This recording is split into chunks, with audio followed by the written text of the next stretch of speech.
Welcome to the Pencil Bob channel. I hope you enjoy my stories. It started with an email, just a plain old email that should have been about something simple, like trash pickup reminders or maybe a potluck announcement. Instead, this one knocked the wind out of me. It read, "To all residents, due to multiple complaints about the condition of lawns, the HOA will be standardizing all irrigation schedules effective immediately. Please note that tampering with the irrigation settings will result in fines, no warning, no polite suggestions, just a decree from the HOA gods as if we were living under their tyrannical rule." My first thought, my second thought, I could already feel my wallet cringing in anticipation of the next water bill. I read the email aloud to my partner Sam, who was halfway through a coffee and nearly spit it out. "Wait, they're just going to set everyone's sprinklers to whatever they feel like. Did we accidentally sign up for a dictatorship?" I shrugged, scrolling through the email again to see if maybe I missed something. Nope, no instructions, no reasoning, just a vague reference to community standards and the ominous promise of fines. "Community standards," Jessica muttered, rolling their eyes. "What even are those? Who decides them? The same person who picked out those hideous mailbox posts?" We laughed, but it wasn't funny. 2 days later, I came home to find our sprinklers running. Not for a reasonable 20 minutes like we usually had it set, but for 2 hours. 2 hours. Water was pooling along the curb, spilling into the street like some kind of suburban fountain show. I yanked the front door open and called out to Sam, "Hey, did you change the irrigation schedule?" Jessica appeared from the kitchen, wiping hands on a dish towel. "Nope. Why?" I gestured to the sprinklers, which were still happily blasting away. "Looks like the HOA did it for us. Guess they're not kidding about this standardized schedule thing." Jessica walked over to the window and frowned. 2 hours? That's insane. Do they think we're trying to grow a rainforest? I grabbed my phone and snapped a quick picture of the mini flood forming on our front lawn. "I'm emailing them," I said, already pulling up the HOA's contact info. The response came back quicker than I expected. It was from a woman named Margaret, who I later came to think of as the compliance cop. Her email was cold and curt. "Dear resident, per the bylaws of the HOA, we are authorized to set irrigation schedules as needed to maintain community standards. Any alteration to the schedule will result in a fine. Sincerely, Margaret O.A. Compliance Officer." That was it. No apology for the excessive water usage. No acknowledgement of the cost we'd be stuck with. Just a reminder that Big Brother HOA was watching. "Unbelievable," I muttered, showing Jessica the email. Jessica raised an eyebrow. "She didn't even address your question about the water bill." "Nope," I said, my jaw tightening. "Apparently, they don't care if we go broke paying for their stupid community standards." The next morning, I decided to investigate. I went out to the side of the house where the irrigation box was located. Sure enough, someone had been there. The little control panel was set to run every zone for an absurd amount of time, and the lock we'd put on it, gone. "Sam," I yelled, storming back inside. "They broke the lock." Jessica came running, their face a mix of confusion and anger. "Wait, what? They actually came onto our property and messed with the box?" I held up the broken pieces of the lock for proof. "Look at this. They snapped it off like it was nothing. They didn't even ask." S. face darkened. "That's crossing the line. We're not just talking about setting a schedule anymore. They're trespassing. I'm calling them." I didn't stop. In fact, I stood right next to Jessica as they dialed the number and put the phone on speaker. Margaret answered on the second ring, her tone dripping with forced politeness. "Hello, this is Margaret with the HOA Compliance Office. How can I help you?" Jessica didn't waste time. "Yeah, hi. This is Jessica from our address. We'd like to know why someone from the HOA entered our property without permission, broke our lock, and tampered with our irrigation system." There was a pause, then Margaret's voice returned, cool and indifferent. "As outlined in the bylaws, the HOA has the authority to access irrigation controls for maintenance and compliance purposes." Jessica's eyes narrowed. "Maintenance? This isn't maintenance. This is vandalism. You broke our lock and set our sprinklers to run for 2 hours. Do you have any idea how much that's going to cost us?" Margaret's tone didn't waver. "The HOA is not responsible for individual water bills. As homeowners, you are expected to comply with irrigation schedules to uphold community standards." Jessica's voice rose. "Community standards don't pay our water bill. You can't just come onto our property and—" Margaret cut them off. "If you have a complaint, I suggest you bring it up at the next HOA meeting. Until then, any alteration to the irrigation schedule will result in a fine." The call ended before we could respond. Jessica stared at the phone like they were willing it to explode. "This can't be legal," they muttered. I sighed, sinking onto the couch. "It's probably buried in the fine print somewhere. You know how these HOA contracts are. Loopholes for them, headaches for us." Over the next few days, the sprinklers continued their ridiculous marathon sessions. The grass was thriving, sure, but so were the mosquitoes. Every time I saw the water pooling in the yard, my blood pressure spiked. And then, as if things weren't bad enough, we got another email. "Dear residents, please be advised that failure to maintain community-approved landscaping may result in additional penalties. We have noticed several properties with overwatered lawns causing pooling and runoff. This is not acceptable. Please address this immediately to avoid fines. Sincerely, Margaret OA Compliance Officer." I stared at the screen, my mouth hanging open. They were blaming for the overwatering, the same overwatering they caused by setting the schedule. I showed the email to, who let out a bitter laugh. "Oh, that's rich. First, they waste water, and now they're threatening to fine us for it?" I didn't even know how to respond. Part of me wanted to march straight to Margaret's office and dump a bucket of runoff water on her desk. Instead, I settled for another email, this time CCing every HOA board member I could find. "Dear HOA board, it has come to my attention that the irrigation schedule set by the HOA is causing excessive water usage and lawn pooling, which your latest email has cited as grounds for fines. This is unacceptable. As the property owner, I demand an immediate explanation and resolution before taking further action. Sincerely, my name." A day passed, then two, no response. Meanwhile, the sprinklers continued to drown our lawn, and every time I walked outside, I felt like the neighbors were watching, silently judging us for the HOA's mess. At one point, I caught our next-door neighbor, Greg, standing by his own irrigation box, scowling at it. "They got you too, huh?" I called out. Greg looked up, his face a mix of frustration and defeat. "Yeah, my wife's been on the phone with them all week, but they're not budging. We're already looking at a $300 water bill this month." Hearing that made my stomach drop. If Greg's bill was $300, what was ours going to look like? I walked back inside, already bracing for the next round of HOA nonsense. Then the final insult came in the form of a bright yellow notice taped to our front door. "Violation notice. Excessive pooling on lawn. Fine, $200. Please correct immediately." I ripped the paper down, crumpling it in my hand. "That's it. They're officially out of their minds." Jessica looked over from the kitchen. "What now? They're fining us for the runoff." "The runoff they caused," Jessica shook their head. "They're not even trying to hide it anymore, are they?" I stormed over to the irrigation box and yanked the controls off. "If they're going to fine us no matter what, I'm at least going to make sure we're not paying for a river running through our yard." I fully expected another notice, maybe even a personal visit from Margaret herself, but days passed with nothing.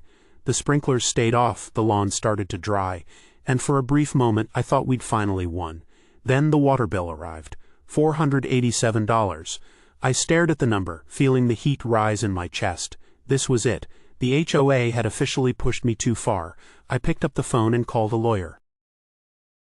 Then, by those terms, the associate should be covering the costs of operations and maintenance of said system, including water from a utility. Add a simple flow meter inside your garage to the irrigation main water supply line to document the additional water usage, and then you need to pressure the HOA to reimburse your water bills. Once it's a budget line item, or worse, a potential dues increase, I bet they will back off on the usage requirement.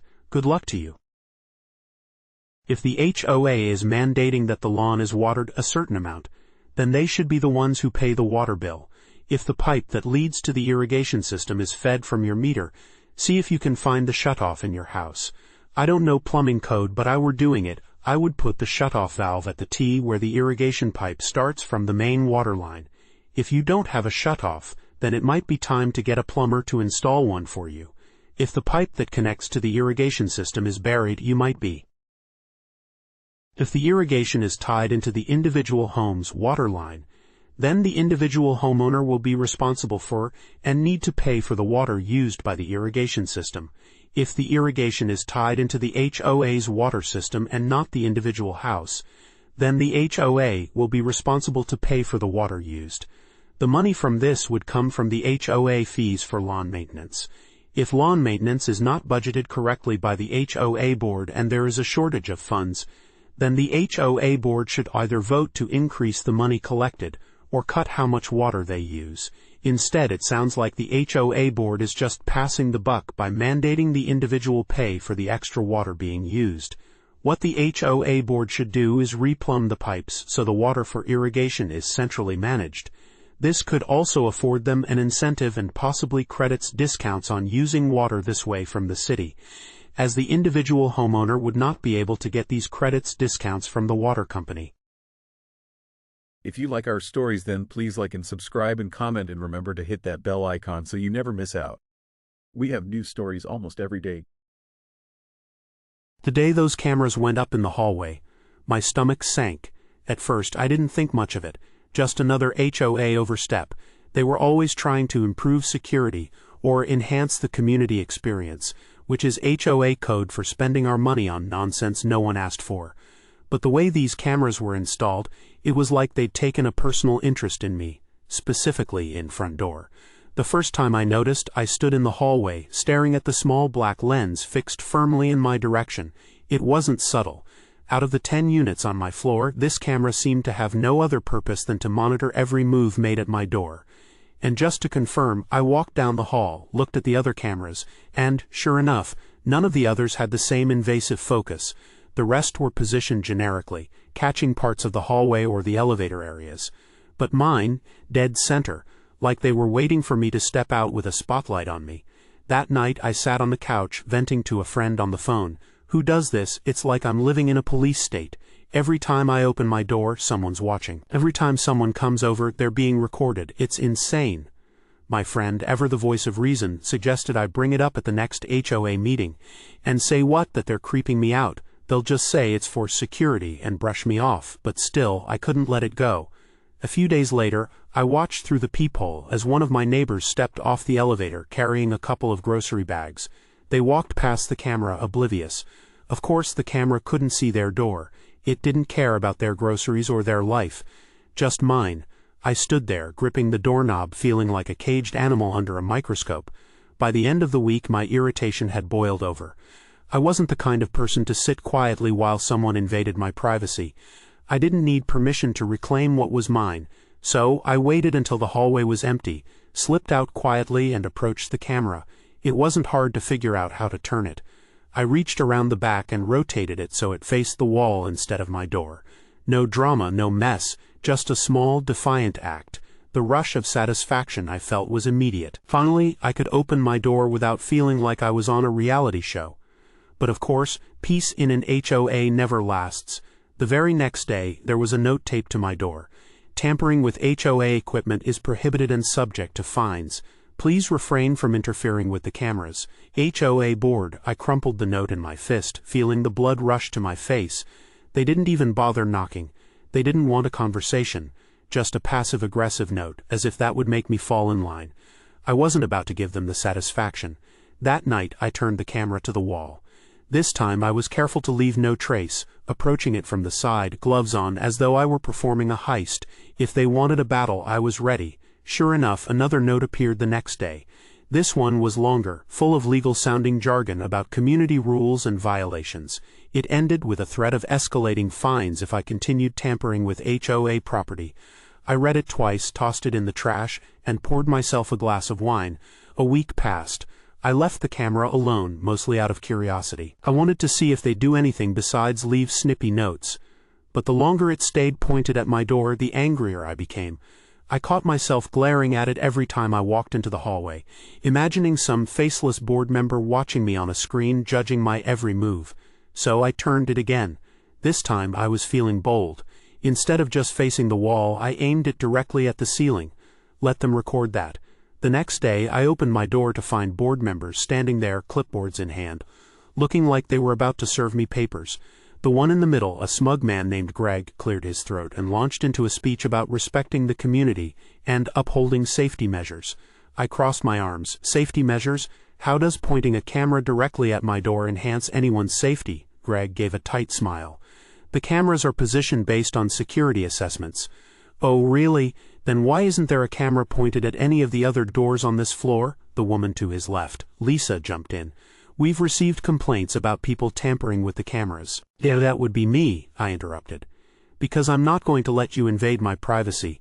If you're so concerned about safety, why don't you point the camera at the elevator like a normal person? Greg's face twitched. This isn't up for debate. If you continue to interfere with HOA property, we'll be forced to take further action. Further action, I laughed. What's next, Greg? Are you going to install one in my living room? They left after that, muttering something about consulting their lawyer. I watched them march down the hallway, their self-importance practically oozing out of their overpriced suits. For the next 2 weeks it was a game of cat and mouse. I'd turn the camera, they'd turn it back. I'd wait until they were gone and adjust it again. They sent more notes, each one more threatening than the last. At one point they tried installing a tamper-proof cover on the camera, but I figured out how to pop it off within a day. It became almost comical, the lengths they were going to just to keep that stupid thing pointed at my door. Then, one evening, I came home to find the hallway buzzing with activity. Maintenance workers were on ladders, removing the cameras entirely. I leaned against the wall, watching as Greg hovered nearby, barking orders. When he saw me, his face turned red. "Don't think this is over," he snapped. "We're re-evaluating the system." "Take your time," I said with a smile, walking past him into my condo. For a brief, glorious moment, I thought I'd won. The cameras were gone, the hallway was mine again, and life went back to normal. But of course, the HOA wasn't done with me yet. A month later, they installed new cameras in the elevators. And while they couldn't see my door anymore, I knew they were watching. They always were. Think that there is legal precedent over this. A building owner is allowed to have cameras in common areas like a lobby, hallway, or parking garage, but they're not allowed to be pointed directly at an individual's apartment door. So if the camera is pointing down a hallway and capturing multiple apartment doors, that would be okay, but not if it's only capturing one. I live in a high-rise condo with CCTV all over, and frankly, I am glad that we have great security. There has never been any kind of incident or theft in all the years I lived here, and so I feel really secure. No one is going to do crimes in my building because there are easier options close by where they wouldn't be taped coming and going. Did you ever ask the board why the CCTV cameras were only filming your door? That seems extremely odd because in my experience they are generally set to film the entire length of the hall, so there would typically be at least 2 to shoot in each direction. The audacity of this HOA is truly astounding. Their blatant disregard for personal privacy and basic human rights is not only unethical but potentially illegal. The targeted surveillance of a single unit raises serious questions about discrimination and abuse of power within the organization. While I commend the resident for their clever act of civil disobedience, it's disheartening that such measures were necessary in the first place. The HOA's subsequent installation of cameras in the elevators demonstrates their unwillingness to respect the community's wishes and their continued commitment to invasive monitoring practices. This behavior is symptomatic of a larger issue within HOA structures, where small groups of individuals can wield disproportionate power over their neighbors, with little oversight or accountability. It's high time for comprehensive reform of HOA regulations to prevent such egregious violations of privacy and ensure that these organizations serve the community rather than control it. Until such changes are implemented, homeowners will continue to suffer under the tyranny of overzealous board members who prioritize their own agendas over the well-being and rights of residents.